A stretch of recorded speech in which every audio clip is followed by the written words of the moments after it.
Snorri Steinn valdi náttúrulega þennan 18 manna hóp sinn núna fyrir EM og það sem vekur kannski mest athygli að sviliðinn, Sigvaldi Björn Guðjónsson ekki í lokahópnum. Svona þín fyrstu viðbrögð varðandi það? Nei, bara náttúrulega skilur leiðilegt að bara góður vinur minn og hann sé komið með okkur.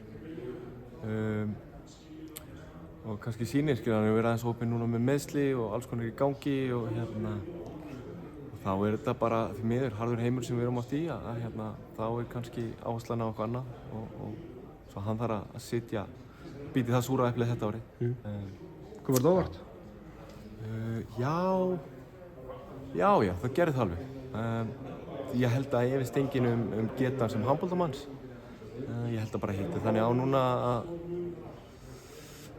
við erum bara að elta einhverja dítila hér og þar og kótsinn með alls konar hugmyndir og þegar maður ekki toppfitt þá oft bara erfitt að velja fram fyrir ykkur aðra sem eru kannski í hörkustandi. Veistu hvað hann ætlar að gera í janúar í staðinn? Nei, ég veit ekki.